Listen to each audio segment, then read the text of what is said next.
कम है। आप लोगों ने लेक्चर 1 में प्रकाश प्रकाश किरण किरण पुंज प्रकाश का परावर्तन और प्रकाश के परावर्तन के नियम के बारे में आपने सीखा।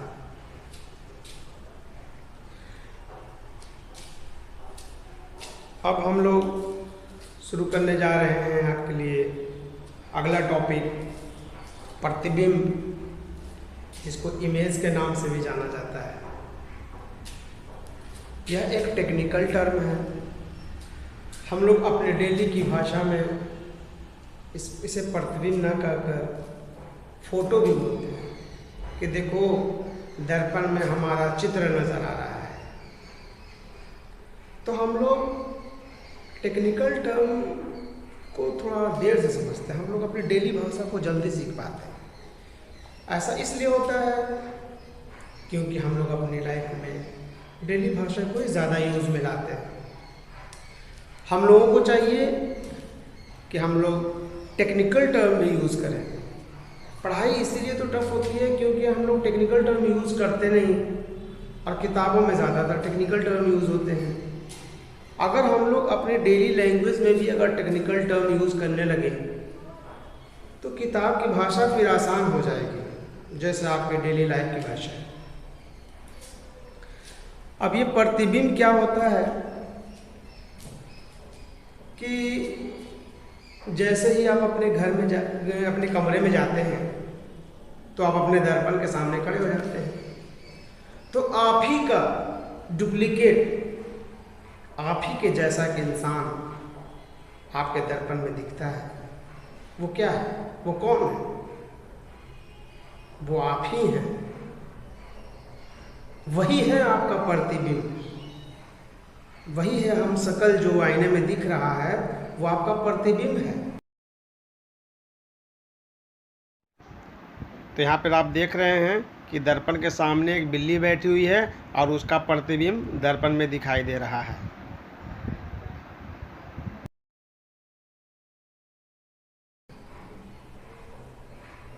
ऐसा नहीं है कि प्रतिबिंब कोई बहुत बड़ी चीज़ है। आइए हम लोग डेली देखते हैं। जो भी वस्तु दर्पण के सामने रखी है और दर्पण में, तो दर्पण में उसका प्रतिबिंब बनता है और हम उसको देख पाते हैं। तो बात अब आती है कि ये प्रतिबिंब दर्पण में बनता ही कैसे है। तो आइए इसको देखते हैं हम लोग कि अगर हमारे पास कोई दर्पण है,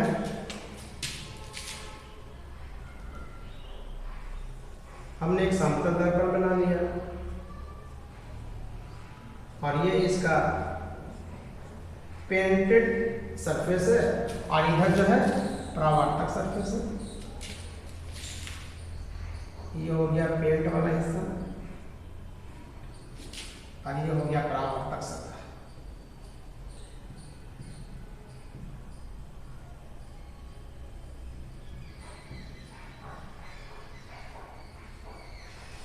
दर्पण के दो फेस है, एक बैक साइड का फेस जो पेंट वाला हिस्सा है और एक सतह ये है जो जिस तरफ से परावर्तन होता है, हम उसको देखते हैं अपना फेस को। अगर कोई वस्तु यहाँ पे रखा हुआ है, अगर कोई एक वस्तु यहाँ रखा हुआ है तो हम ये मान के चलते हैं कि इस पर कहीं ना कहीं से इसमें रोशनी आ रही है, प्रकाश आ रही है, चाहे वो सन का हो, लैंप का हो, कैंडल का हो, किसी भी चीज का प्रकाश इस वस्तु में पड़ रहा है। तो जब इस वस्तु में प्रकाश पड़ेगा तो ये परावर्तन करेगा, कुछ अवशोषित करेगा, कुछ परावर्तन करेगा। अब वो उसके नेचर पर डिपेंड है कितना अवशोषित करेगा, कितना परावर्तन करेगा। तो ये बहुत सारे रोशनी इससे परावर्तन होकर निकलेंगे, लेकिन हम सबको नहीं कंसीडर करेंगे। हम इसमें से दो लेंगे, एक जो सीधी दर्पण पे जा रही है और एक जो तिरछी दर्पण पे जा रही है। सीधी जो गई है, जो लाइट दर्पण पे तो बिल्कुल सीधा जाता है, वो अपने ही रास्ते से वो वापस आ जाता है। जैसा कि आप देखते होंगे, आप पे दर्पण के सामने सीधा सीधा बिल्कुल टॉर्च की रोशनी मारेंगे तो आप एक ऊपर वापस आ जाएगा। लेकिन ये जो प्रकाश की किरण जो तिरछी जा रही है वो अब अपने रास्ते पे वापस नहीं आएगी। अब ये परावर्तन के नियम का पालन करते हुए परावर्तित होगी। वो कुछ ऐसा हो जाएगा।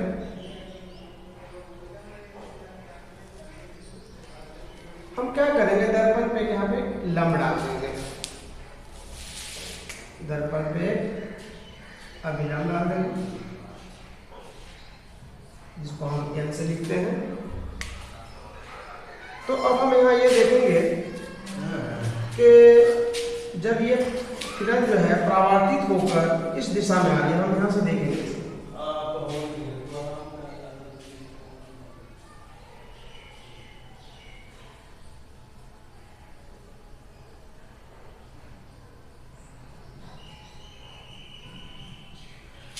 यहाँ को ज़्यादा बड़ा बन गया। चलो यहाँ से हम इसको जब देख रहे हैं तो ये किरण जो आँख के पास आ रही है, आँख की तरफ, ये लगेगा कि दर्पण के कहीं अंदर से आ रही है, दर्पण के कहीं अंदर से ये आ रही है। एक्चुअल में सोर्स कहीं यहाँ नहीं है, सोर्स तो यहाँ है। प्रकाश यहाँ से निकल कर यहाँ गया था और टकरा के इधर आया है, तो सोर्स यहाँ रखा हुआ है। लेकिन इसको क्या दिखेगा कि ये जो किरण है कहीं अंदर से आ रही है दर्पण के। कहाँ से आ रही है, इसको हम आगे बढ़ाएंगे और जब इसको आगे बढ़ाएंगे तो कहीं एक जगह पे वो मिल जाएगा। तो अब ये आपको ये लगेगा कि ये जो किरण आ रही थी, प्रकाश की रोशनी जो आ रही है, वो कहीं यहाँ से आ रही है, जबकि यहाँ कुछ है नहीं। ये तो दर्पण के पीछे का हिस्सा है, वस्तु तो दर्पण के सामने रखा हुआ है, लेकिन आंख को कहाँ दिख रहा है, यहाँ दिख रहा है। तो जो दिख रहा है वो इस बिंदु का क्या है, प्रतिबिंब है। यही है प्रतिबिंब, प्रतिबिंब जो कि आभासी है। ये कोई रियल नहीं है, हमें तो कुछ है नहीं रियल, ये तो आभासी है। एक्चुअल में वस्तु यहाँ है। तो प्रतिबिंब कैसे बनता है इसको समझिए फिर से, कि हम एक दर्पण लिया, एक समतल दर्पण है, ये जो है एक समतल दर्पण,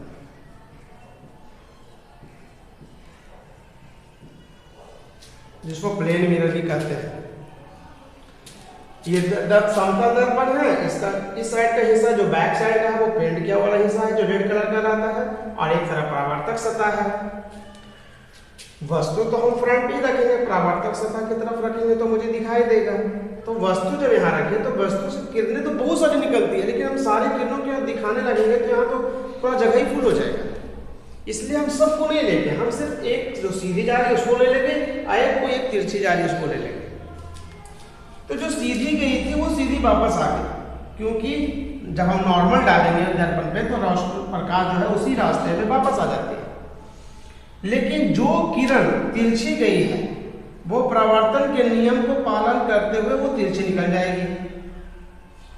अब हम यहाँ से इसको देख रहे हैं तो हमें क्या दिख रहा है कि ये जो किरण आ रही है वो कहीं दर्पण के अंदर रखी हुई कोई वस्तु से आ रही है, और जबकि दर्पण के अंदर कोई वस्तु नहीं है, लेकिन हमें तो मालूम पड़ रहा है। तो मालूम क्यों पड़ रहा है, वो एक्चुअल वस्तु यहाँ है, इसका प्रतिबिंब यहाँ बन रहा है, जिसका नेचर कैसा है, आभासी है, ये कोई रियल नहीं है।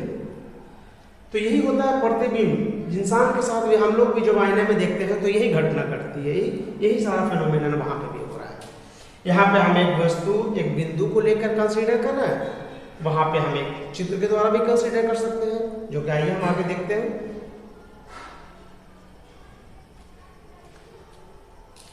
तो ये है हमारा प्रतिबिंब। अब आइए हम इसको परिभाषा से समझते हैं कि प्रतिबिंब क्या होता है। अब आइए हम लोग देखते हैं, उसको परिभाषा से समझते हैं कि प्रतिबिंब किसे कहते हैं।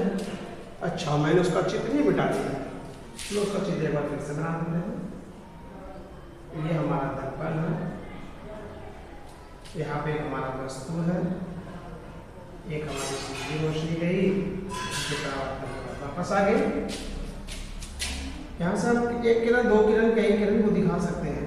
अगर हमारा एक यहाँ गया, अगर एक और ले जाते हैं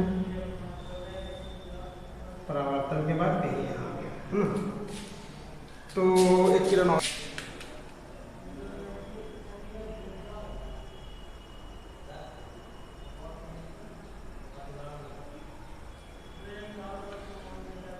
ये 2 किरण हो गए। और यहाँ पे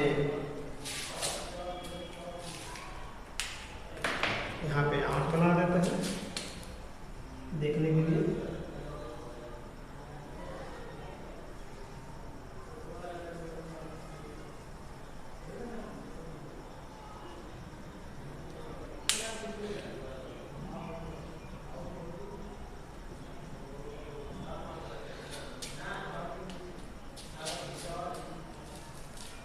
अब हम क्या करेंगे, इसका जो लाइन है इसको आप एक्सटेंड कर लेंगे।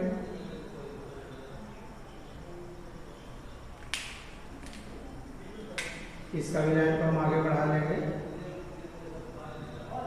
सब जाकर कोई एक बिंदु पर मिल जाएंगे। और जहां पे मिल रहा है या मिलता हुआ प्रतीत हो रहा है वही इसका प्रतिबिंब है।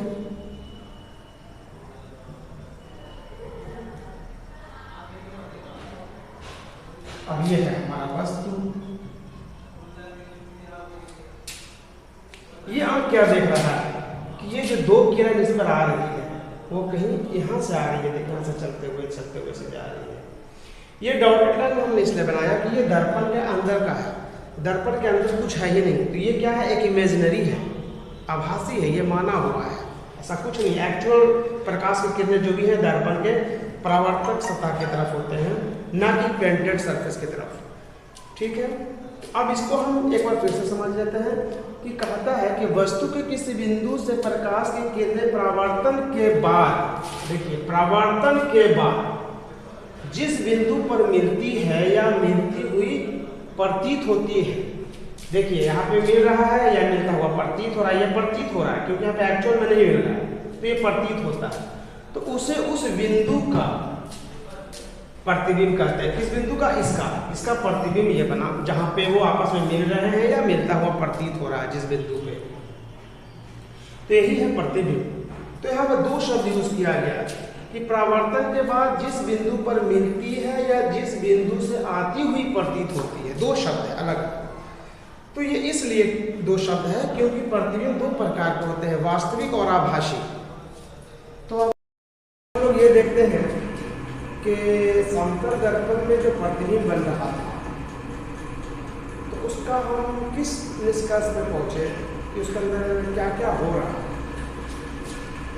सबसे पहला हमारा निष्कर्ष ये है कि दर्पण में जो वस्तु का प्रतिबिंब बनता है, जैसे हमारा एक समतल दर्पण देखते हैं ये वो दर्पण, और यहाँ पे गोलू खड़ा है और ये अपना बाल झाड़ने के लिए दर्पण के सामने खड़ा है। कहीं जा रहा होगा पार्क में मतलब घूमने के लिए, फोकस मारना, ठीक है। तो ये देखा गया कि ये जो वस्तु है वो ध्रुव दर्पण के सामने वो 5 मीटर की दूरी पे खड़ा था। तो अब इसका जो दर्पण के अंदर जो प्रतिबिंब बनेगा,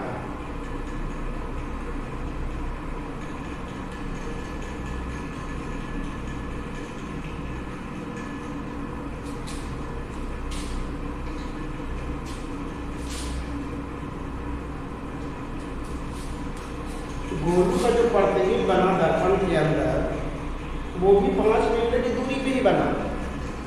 तो पहला निष्कर्ष क्या निकलता है कि दर्पण से वस्तु की दूरी जितनी होगी उतनी ही दर्पण से प्रतिबिंब की दूरी होगी।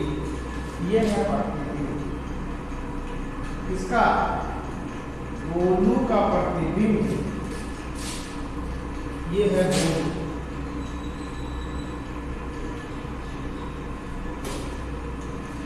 ठीक है, एक सेकंड निष्कर्ष, ऐसा पहला निष्कर्ष में क्या कहना, दूरी बराबर है। जितना वस्तु की दूरी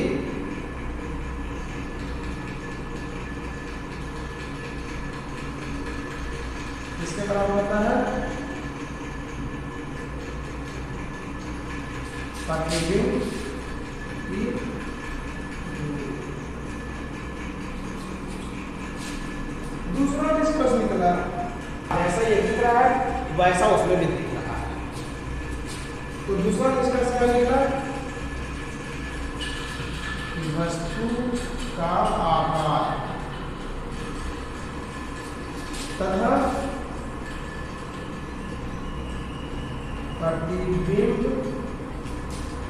का आकार दोनों बराबर होता है।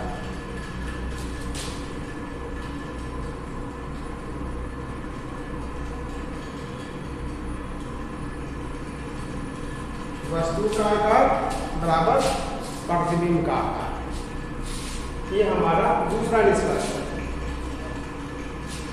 अब हम लोग चलते हैं तीसरे निष्कर्ष पर।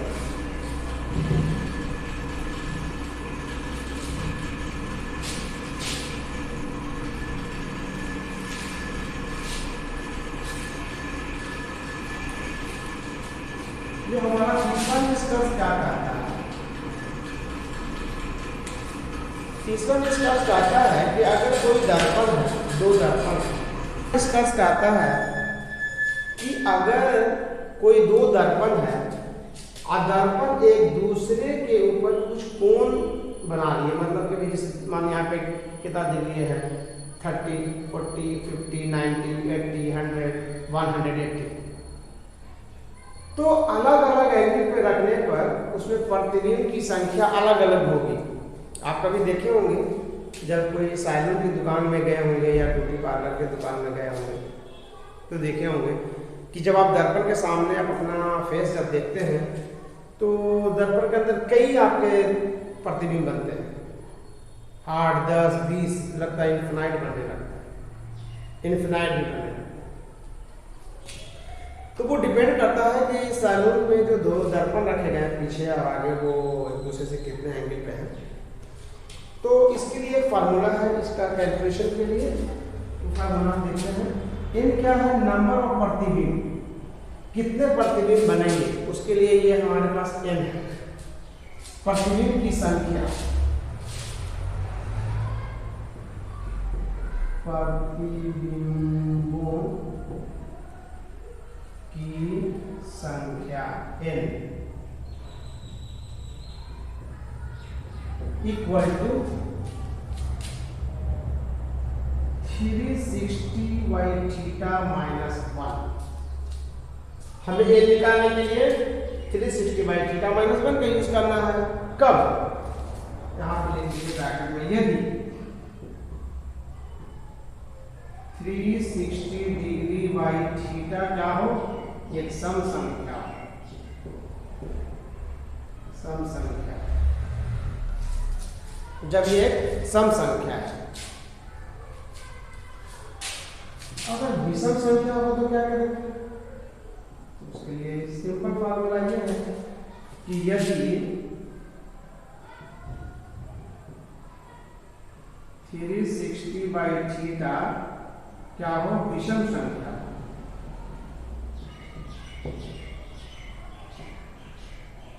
विषम संख्या हो तो उसमें मुझे कुछ माइनस करने की जरूरत नहीं। इसमें दो चीज अननोन है, n और थीटा। अगर ये दोनों में से आपको एक भी मालूम है तो आप दूसरा निकाल सकते हैं। अगर आपके पास थीटा मालूम हो कि दो दर्पण है और दोनों दर्पण के बीच कितना थीटा है तो n निकल जाएगा। अगर आपको n मालूम है तो थीटा निकल जाएगा। तो इसके लिए हम लोग देखते हैं कि ये जो है एक्सपेरिमेंट किस तरीके से करते हैं, इसको देख करके भी आप सीख सकते हैं।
स्फेरिकल मिरर किसको कहते हैं?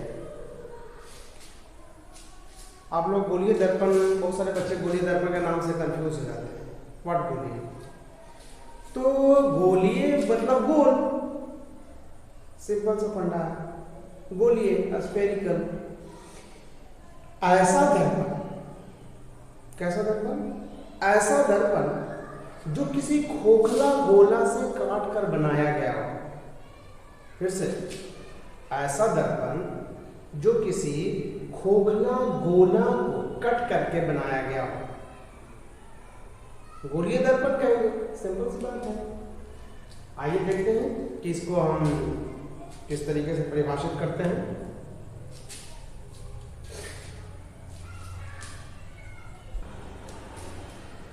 हाँ, ये इसको हम परिभाषा से समझते हैं। ठीक है, मैंने कहा कि ये खोखला गोला, जैसा कि फुटबॉल आपने देखा है, सिंपल समझ लो कि एक कांच का एक फुटबॉल है।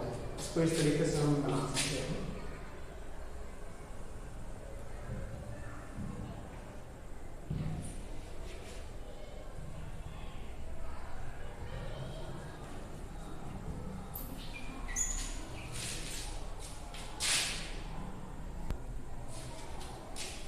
इसको हम कुछ इस तरीके से बनाएंगे। एक गोल, ये किसका है? कांच का एक गोला है।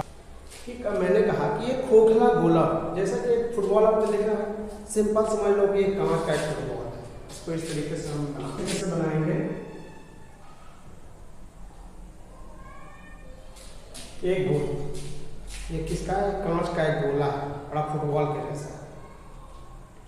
स्फीयर है, वृत्त में समझना। यह स्फीयर है, बिल्कुल 3 डायमेंशन, फुटबॉल समझते हैं।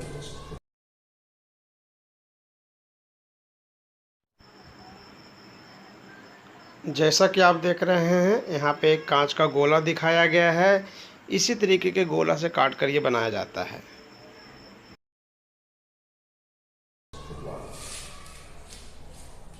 इसको यहाँ से हम चाकू लाया, यहाँ से काट के इधर वाला हिस्सा को निकाल दिया। अंदाज लगाओ कैसा दिखेगा। जस्ट लाइक एक तावा की तरह, जैसा आपके यहाँ तवा या कढ़ाई होता है, कुछ इस तरीके का।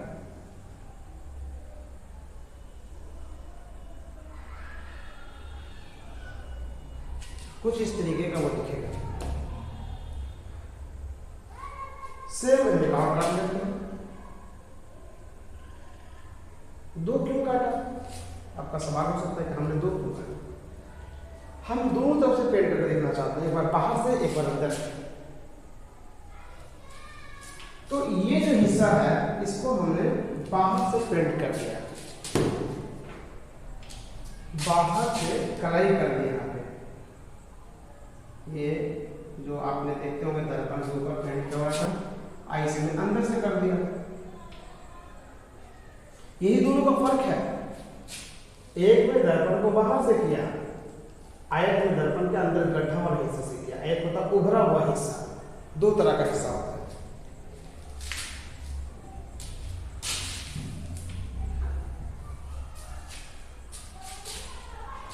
ये एक वृत्त है, तो इसका कोई एक केंद्र भी होगा।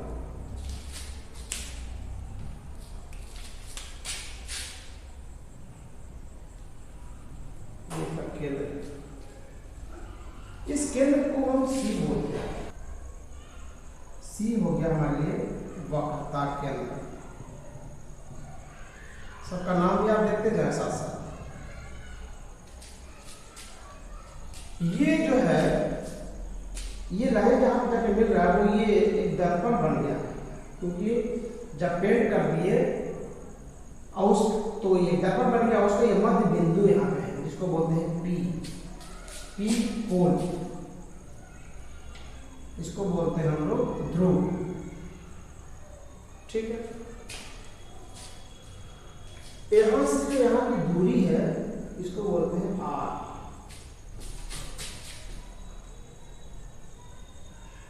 इसे बोलते हैं वक्रता त्रिज्या। अगर आप देखें तो वो पूरे वृत्त का एक त्रिज्या बन रहा है।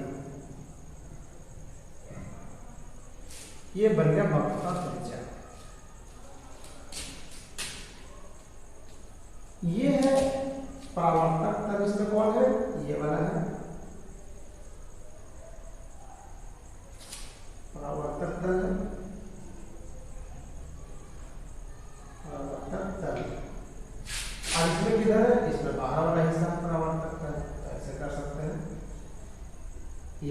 का परावर्तक तल, और इसमें है अंदर का परावर्तक तल। तो जब परावर्तक तल, अच्छा अब ये पहले सिंपल ये जान लीजिए कि इस गोला में से काट कर ही इस दर्पण को बनाया गया है, किसको और इसको। तो इस तरीके का जो दर्पण होगा उसी को हम बोलेंगे गोलीय दर्पण। या कोई खोखला गोला जिसका काट करके निकाल लिया गया है पीस को, एक तरफ पेंट कर दिया, तो एक तरफ परावर्तक सतह हो गया, एक तरफ पेंटेड सतह हो गया। अब उस दर्पण में आप अपना फेस देख सकते हैं। तो इस तरीके से जो बने दर्पण होते हैं उसे गोलीय दर्पण कहते हैं। और यहाँ पे दो तरह का केस हो रहा है, एक में बाहर पेंट करते हैं तो अंदर का परावर्तक तल है, एक में अंदर में पेंट करते हैं तो बाहर का परावर्तक तल है। तो जो बाहर का पेंटेड हिस्सा है और अंदर का परावर्तक तल है, तो इसको हम लोग बोलते हैं अवतल दर्पण, जिसका नाम आप लोगों ने सुना होगा क्लास 10th में। और जिसका अंदर से पेंट किया हुआ हो और बाहर परावर्तक तल हो, तो इसका नाम होता है उत्तल दर्पण, जिसको अब हम लोग सेपरेट परिभाषा से समझेंगे। तो यही है हमारा गोलीय दर्पण, ठीक है। अच्छा एक चीज और है जो द्वारक कहलाता है। ये जो डॉटेड लाइन जो देख रहे हैं ये क्या है, ये दर्पण के लिए उसका डायमीटर है। जैसे कि आपको फिर से देख लीजिए, जो कटा हुआ हिस्सा हम बाहर निकाला, ये वाला कटा हुआ हिस्सा को, और हमने इसको ये बनाया। तो जो यहाँ से यहाँ की जो दूरी होगी, ये तो गोली है ना, इसका व्यास है ये, तो इसका हम लोगों ने नाम दे दिया द्वारक। ये जो है दर्पण का द्वारक है। वैसा दर्पण को हम अवतल दर्पण कहेंगे जिसमें परावर्तन दबी हुई सतह से, याद रखें वेरी इंपॉर्टेंट कि परावर्तन जो है दबी हुई सतह से होता है, तो वो अवतल दर्पण कहलाता है। ठीक है, इसको ठीक से समझ लीजिए। ऐसा ही दर्पण हम उसमें से काट के निकाला था। ये इसका पेंट वाला हिस्सा है,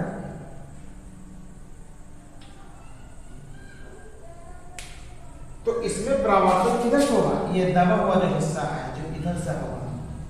तो दबा हुआ सतह से अगर परावर्तन होता है तो ये कहलाएगा हमारा अवतल दर्पण। अवतल दर्पण ये हो गया। अब हम देखते हैं उत्तल दर्पण में क्या होता है, जिसको हम कॉन्वेक्स मिरर बोलते हैं। तो ऐसा दर्पण जिसमें परावर्तन गोले के उभरे हुए तल, वेरी इंपॉर्टेंट पॉइंट, उभरा हुआ तल, उठा हुआ तल। अब इसका चीज हम कैसे समझते हैं, इसको ऐसे करेंगे, जैसे उसका उल्टा बनाएंगे, इसको ऐसे बना लीजिए, उसको ऐसे बना देंगे, जैसा बना लीजिए। पेंट करना है, बस आपको याद रखना है कि हमें जो पेंट करना है वो गड्ढे वाले हिस्से में करना है, जो दबा हुआ हिस्सा है। तो दबा हुआ हिस्सा इधर वाला है, अब उठा हुआ हिस्सा इस साइड है, तो यही होगा हमारा परावर्तक तल।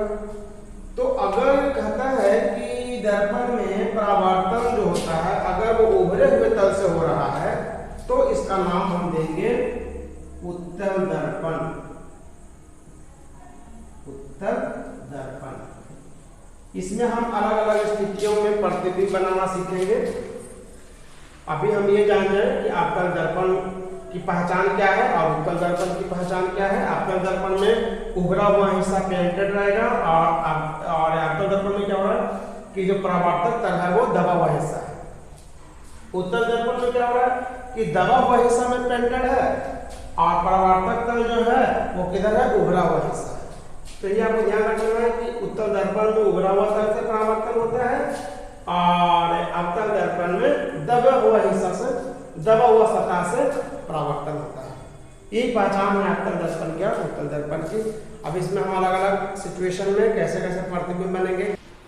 तो चलिए हम लोग आगे बढ़ते हैं और देखते हैं कि प्रतिबिंब दो प्रकार के होते हैं। पहला इसमें हमारा है वास्तविक प्रतिबिंब, जिसको रियल इमेज के नाम से जानते हैं, और एक है आभासी प्रतिबिंब, इसको वर्चुअल इमेज कहते हैं। तो अभी हम वास्तविक प्रतिबिंब के बारे में पढ़ेंगे कि वास्तविक प्रतिबिंब क्या होता है।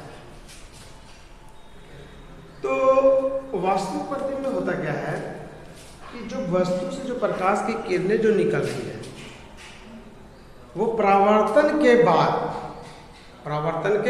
बाद एक्चुअल में वो मिलनी चाहिए, वास्तव में मिलना चाहिए, तभी वो वास्तविक प्रतिबिंब बनेगा।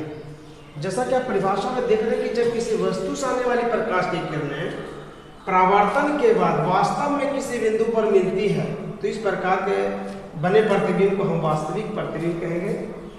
वास्तविक प्रतिबिंब जो है हमेशा वस्तु के कंपेयर में उल्टा बनता है।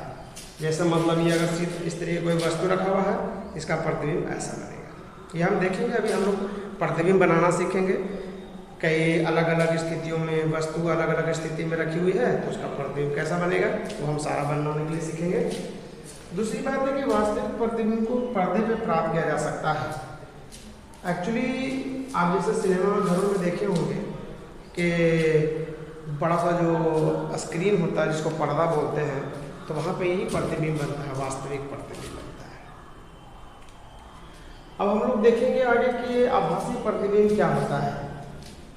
तो आभासी प्रतिबिंब जस्ट इसमें ओनली थोड़ा सा डिफरेंस ये है कि जो वास्तव में मिलता है उसमें वास्तव में नहीं मिलता, उसमें कहीं से आता हुआ प्रतीत होता है।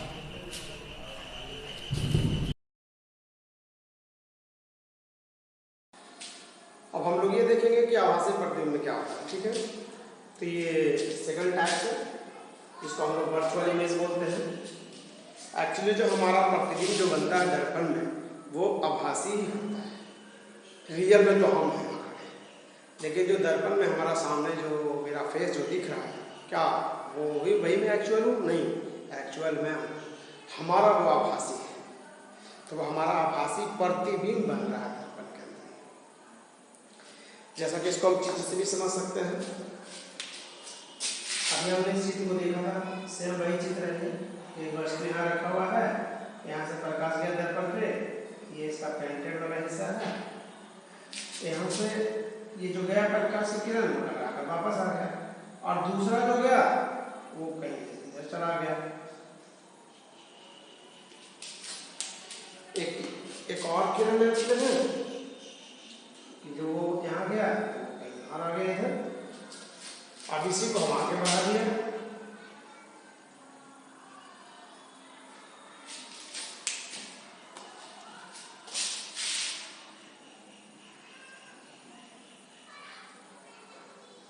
यही बात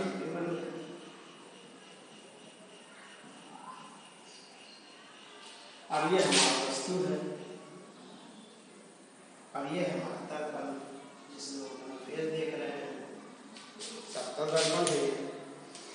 तो वस्तु यहाँ रखा हुआ है दर्पण के सामने, ये इसका बैक साइड का पेंट वाला हिस्सा है। तो वस्तु से जो प्रकाश की किरणें जो निकला परावर्तन के बाद कहीं मिल ही नहीं रहा। देखिए यहाँ से ये गया आपतित किरण, ये है परावर्तित किरण, ये काला वाला को देखिए ये भी आपतित किरण है, यहाँ से जा रहा है परावर्तित किरण, ये दोनों आगे जाके कहीं मिलेगा ही नहीं। तो ऐसा लगता है कि कहीं यहाँ से ये चलकर ये दोनों आ रहा है।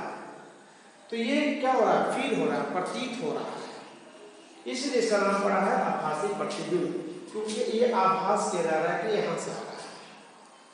ठीक है, आभासी प्रतिबिंब हमेशा सीधा होता है, जैसा कि आप लोग अपना फेस जो देखते हैं सीधा है। आभासी प्रतिबिंब को पर्दे में प्राप्त नहीं किया जा सकता, वास्तविक प्रतिबिंब को पर्दे में प्राप्त किया जा सकता है, थिएटर सिनेमा हॉल वगैरह में चलता है। ठीक है।